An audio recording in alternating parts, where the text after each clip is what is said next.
नमस्कार, स्वागत है आपका आज के ताजा और बड़ी समाचारों में। तो आइए जानते हैं खबरों को एक एक करके। अगर इससे पहले कि आप हमारे चैनल पर नए हैं तो चैनल को सब्सक्राइब करके ऑल नोटिफिकेशन बेल को जल्दी से दबा दें ताकि आने वाले सभी नए वीडियो की जानकारी मिलती रहे। किसान नेता राकेश टिकैत ने कहा, पहले हमारे लोगों को रिहा करो फिर होगी बात। जी हां, आपको बता दें कि दिल्ली की गाजीपुर बॉर्डर पर डटे राकेश टिकैत ने कहा है कि उनके लोगों को जब तक जेल से रिहा नहीं किया जाएगा तब तक किसी से कोई बातचीत नहीं होगी। भारतीय किसान यूनियन के राष्ट्रीय प्रवक्ता राकेश टिकैत ने कहा कि हमारे जो लोग जेल में बंद हैं उन्हें रिहा किया जाए फिर बातचीत होगी। प्रधानमंत्री नरेंद्र मोदी ने पहल की है और सरकार और हमारे बीच की एक कड़ी बने हैं। किसान की पगड़ी का भी सम्मान रहेगा और देश के प्रधानमंत्री का भी। आगे राकेश टिकैत ने पीएम नरेंद्र मोदी के मन की बात पर पलटवार किया है। पीएम नरेंद्र मोदी ने कहा कि 26 जनवरी को लाल किले पर तिरंगे का अपमान देखकर मन बहुत दुखी हुआ। राकेश टिकैत ने कहा कि जिसने तिरंगे का अपमान किया है उसे पकड़ा जाए। राकेश टिकैत ने आगे कहा कि सारा देश तिरंगे से प्यार करता है। जिसने तिरंगे का अपमान किया है सरकार को उसे पकड़ना चाहिए। केंद्र सरकार से कृषि कानूनों पर बात करने के मुद्दे पर राकेश टिकैत ने कहा, बंदूक की नोक पर बातचीत नहीं होगी, पहले हमारे लोगों को सरकार को रिहा करना होगा। राकेश टिकैत ने कहा कि हम देश के पीएम का सम्मान करते हुए इस कृषि कानून वाले मुद्दे पर समाधान चाहते हैं, लेकिन वो इसको बंदूक के नोक पर हल नहीं कर सकते हैं। प्रेशर डील से कोई बातचीत नहीं होने वाली है। हम बातचीत करेंगे, लेकिन सरकार बातचीत करने के लिए कोई कंडीशन नहीं रख सकती है। वहीं सुरक्षा को देखते हुए सभी प्रदर्शन स्थलों पर भारी पुलिस बल की तैनाती की गई है। ऐसे में गाजीपुर बॉर्डर पर बैरिकेडिंग में कटीले तार भी बिछाए गए हैं। दिल्ली को उत्तर प्रदेश से जोड़ने वाली गाजीपुर सीमा पर प्रदर्शनकारी किसानों का जमावड़ा लगा हुआ है। ऐसे में सुरक्षा को लेकर काफी फोर्स तैनात किए गए हैं। बताया जा रहा है कि गाजीपुर बॉर्डर पर किसानों की बढ़ती संख्या को देखते हुए रातों रात 12 लेयर की बैरिकेडिंग कर दी गई है। पुलिस को शंका है कि सोमवार को संसद में बजट पेश होना है। ऐसे में किसान दिल्ली की तरफ न बढ़ जाए, इसी को लेकर बॉर्डर पर बैरिकेडिंग कर दी गई है। 7 फरवरी को प्रधानमंत्री मोदी का पश्चिम बंगाल दौरा, देंगे 5,000 करोड़ रुपए की सौगात। जी हां, आपको बता दें कि प्रधानमंत्री मोदी केंद्र सरकार की 3 परियोजनाओं का उद्घाटन करने के लिए 7 फरवरी को पश्चिम बंगाल के हल्दिया पहुंचेंगे। इन परियोजनाओं के शिलान्यास के बाद प्रधानमंत्री एक बड़ी जनसभा को संबोधित करेंगे। बंगाल के तमाम भाजपा कार्यकर्ता पीएम मोदी की इस जनसभा की तैयारियों में जुटे हुए हैं। हल्दिया में प्रधानमंत्री जिन परियोजनाओं का उद्घाटन करेंगे उनकी लागत करीब 5,000 करोड़ रुपए बताई जा रही है। इन परियोजनाओं में पेट्रोलियम मंत्रालय के 3 प्रोजेक्ट के उद्घाटन के बाद प्रधानमंत्री लोगों को संबोधित करेंगे। पीएम मोदी का यह दौरा इस वजह से अहम माना जा रहा है क्योंकि अप्रैल मई में पश्चिम बंगाल में विधानसभा चुनाव होने जा रहे हैं। 1 फरवरी से फुल कैपेसिटी के साथ खुलेंगे सिनेमा हॉल, 200 के बीच रखना होगा समय। जी हां, आपको बता दें कि केंद्रीय सूचना और प्रसारण मंत्री प्रकाश जावड़ेकर ने रविवार को कहा कि 1 फरवरी से देश भर में सिनेमाघरों को कोविड-19 के सुरक्षा नियमों के पालन करने के साथ 100% दर्शक क्षमता के साथ परिचालन की अनुमति होगी। मंत्री ने मानक संचालन प्रक्रियाओं को जारी करते हुए कहा है कि टिकटों की डिजिटल बुकिंग और अलग अलग समय पर शो के आयोजन को बढ़ावा दिया जाएगा। प्रकाश जावड़ेकर ने संवाददाताओं से बातचीत करते हुए कहा कि यह एक अच्छी खबर है। फरवरी में लोग सिनेमाघरों में फिल्म देख सकते हैं और उनका आनंद ले सकते हैं क्योंकि हम सिनेमाघरों में 7% क्षमता के साथ दर्शकों को आने की अनुमति दे रहे हैं। साथ ही उन्होंने आगे कहा कि स्वच्छता एवं कोविड-19 संबंधी सभी सुरक्षा नियमों का सख्ती से पालन किया जाना जरूरी है।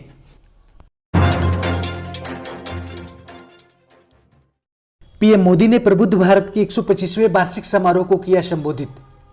जी हां, आपको बता दें कि प्रधानमंत्री नरेंद्र मोदी ने प्रबुद्ध भारत की पत्रिका के 125वें वार्षिक उत्सव में बोलते हुए रविवार को कहा कि अगर गरीब बैंकों तक नहीं पहुंच सकते तो बैंकों को गरीबों तक पहुंचाया जाए। यही जन धन योजना ने किया। अगर गरीब स्वास्थ्य सेवाओं तक नहीं पहुंच सकते तो स्वास्थ्य सेवाओं को गरीबों तक पहुंचाई जाए। यही आयुष्मान भारत योजना ने किया है। पीएम मोदी ने कहा कि स्वामी विवेकानंद भारत को प्रबुद्ध और जागृत बनाना चाहते थे। उनके अंदर गरीबों के प्रति सहानुभूति थी। वे मानते थे कि गरीबी सारी समस्या की जड़ है, इसलिए गरीबी को राष्ट्र से खत्म करना होगा। प्रधानमंत्री ने कहा कि स्वामी विवेकानंद ने हमारे राष्ट्र की भावनाओं को प्रकट करने के लिए इस पत्रिका का नाम प्रबुद्ध भारत रखा।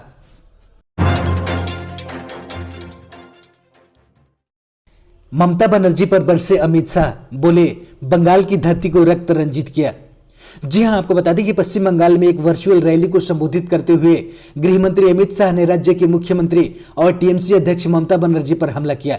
अमित शाह ने कहा कि ममता बनर्जी ने बंगाल की भूमि को रक्त रंजित किया है, बंगाल की भूमि को घुसपैठियों को घुसने के लिए खुला छोड़ दिया है। गृह मंत्री अमित शाह ने कहा कि 10 वर्ष पहले ममता दीदी ने बंगाल में मां माटी मानुष का नारा दिया था, लेकिन 10 वर्ष के बाद यह नारा अदृश्य हो गया। जिस प्रकार बड़ी संख्या में टीएमसी, कम्युनिस्ट और कांग्रेस के नेता भाजपा से जुड़ रहे हैं, चुनाव आते आते दीदी आप पीछे मुड़कर देखना, आप अकेले रह जाएंगे। अमित शाह ने कहा कि मोदी जी के नेतृत्व में बंगाल में परिवर्तन होना निश्चित है। जो परिवर्तन वादा बंगाल की जनता ने कम्युनिस्ट हटाने के समय सुना था, वो परिवर्तन करने का काम भाजपा सरकार करेगी। बंगाल में टोलबाजी और तुष्टीकरण पूर्ण रूप से समाप्त होगा। अयोध्या में जल्द बनेगा मर्यादा पुरुषोत्तम श्री राम एयरपोर्ट, नागरिक उड्डयन सचिव ने लिया जायजा। जी हां, आपको बता दें कि भारत सरकार के नागरिक उड्डयन सचिव प्रदीप सिंह करोला रविवार को अयोध्या पहुंचे। अयोध्या में बन रहे मर्यादा पुरुषोत्तम श्री राम एयरपोर्ट को लेकर उन्होंने एयरपोर्ट का निरीक्षण किया। इसके साथ ही उन्होंने जिला प्रशासन द्वारा अधिग्रहण की जा रही जमीनों का मैप भी देखा। अयोध्या के जिलाधिकारी अनुज झा ने अधिग्रहित की जा रही जमीनों को लेकर नागरिक उड्डयन सचिव प्रदीप सिंह करोला को ब्रीफिंग भी दी। उन्होंने बताया कि जल्द ही प्राप्त जमीनों का अधिग्रहण हो जाएगा। नागरिक उड्डयन सचिव प्रदीप सिंह करोला ने बताया कि अयोध्या के जिलाधिकारी ने भरोसा दिलाया कि वे जल्द ही एयरपोर्ट अथॉरिटी को जमीन हैंड ओवर कर देंगे। इसके बाद एयरपोर्ट अथॉरिटी अपना काम शुरू कर देगा और कमर्शियल ऑपरेशन शुरू कर दिया जाएगा। उन्होंने बताया कि एयरपोर्ट का रनवे बढ़ाकर 2 किलोमीटर कर दिया जाएगा, जिससे कि इस रनवे पर एटीआर विमान भी लैंड कर सकेंगे। बिहार में खुलेगी आर्ट यूनिवर्सिटी, जिले स्तर पर आयोजित होंगे सांस्कृतिक महाकुंभ। जी हां, आपको बता दें कि बिहार में एक आर्ट यूनिवर्सिटी की स्थापना की जाएगी। इसकी तैयारी भी शुरू हो गई है। यह घोषणा बिहार के कला, संस्कृति एवं युवा मंत्री मंगल पांडे ने की है। उन्होंने शनिवार को पटना में आयोजित एक कार्यक्रम के दौरान कहा कि किसी भी समाज के लिए लोक कला, लोक भाषा और लोक संस्कृति का बड़ा ही महत्व होता है। इसीलिए राज्य सरकार इस दिशा में हमेशा से ही प्रयासरत रही है। उनके विभाग ने कला और संस्कृति के लिए आने वाले दिनों में बहुत सारे कार्य करने की योजना बनाई है। इसी क्रम में एक आर्ट यूनिवर्सिटी की स्थापना की जानी है। विभाग इसका प्रारूप बना रहा है। कार्यक्रम में 37 कलाकारों को सम्मानित करते हुए कला एवं संस्कृति मंत्री ने कहा, हमारे बीच कई तरह की कलाएं हैं।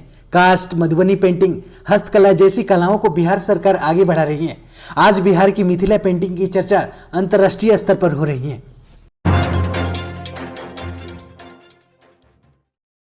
जेडीयू के तेवर दे रहे संकेत, अब बीजेपी के साथ चिराग के बचे गिनती के दिन। एनडीए में एलजेपी का रहना हुआ मुश्किल।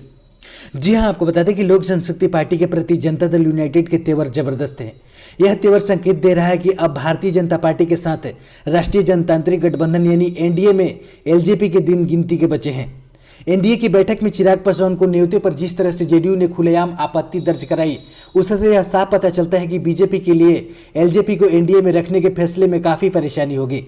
जेडीयू ने सीधे सीधे इस बात को मुद्दा बना लिया है कि चिराग पासवान ने विधानसभा चुनाव के समय बिहार में एनडीए के नेता नीतीश कुमार के खिलाफ कड़ी टिप्पणी की थी। ऐसे में उस नेता को और उस दल को एनडीए में कैसे रखा जा सकता है। अक्सर यह चर्चा होती रही है कि केंद्र में होने वाले मंत्रिमंडल विस्तार में चिराग पासवान मंत्री बनाए जा सकते हैं। उन्हें रामविलास पासवान की मृत्यु के बाद रिक्त जगह मिल सकती है। जेडीयू ने अभी से इस संभावना का विरोध जताना शुरू कर दिया है।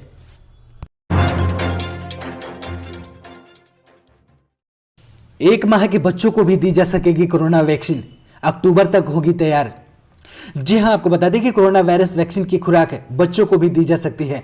सीरम इंस्टीट्यूट के अधिकारियों के मुताबिक जल्द ही कोरोना वैक्सीन बच्चों को दी जाएगी।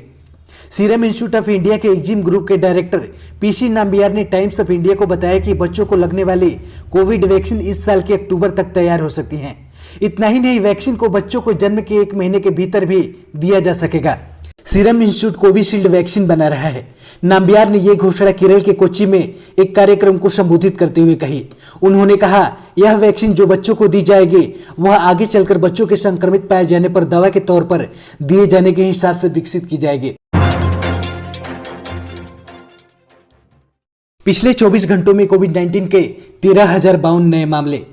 जी हां, आपको बता दें कि भारत में पिछले 24 घंटों में कोविड-19 के 13,052 नए मामले सामने आए हैं। इससे कोरोना वायरस संक्रमितों की कुल आंकड़ा बढ़कर 1,07,46,183 हो गए हैं। देश भर में पिछले 24 घंटों में 127 कोरोना संक्रमितों की मौत भी हुई है। देश में अब तक कोरोना संक्रमण के कारण कुल 1,54,274 लोगों की मौत हो चुकी है। देश भर में फिलहाल कोरोना वायरस संक्रमण का रिकवरी रेट 96.99% दर्ज की गई है। इसके अलावा अभी भी देश में एक्टिव मरीजों की मात्रा 1.57% रह गई है। देश भर में कोविड-19 से मौत की दर भी घटकर 1.43% रह गई है, जबकि पॉजिटिविटी रेट भी 1.73% पर आ चुकी है। हमारे चैनल पर बने रहने के लिए बहुत बहुत धन्यवाद। दी गई जानकारी से अगर आप संतुष्ट है अथवा नहीं, अपनी राय कमेंट बॉक्स में जरूर दें। जय हिंद।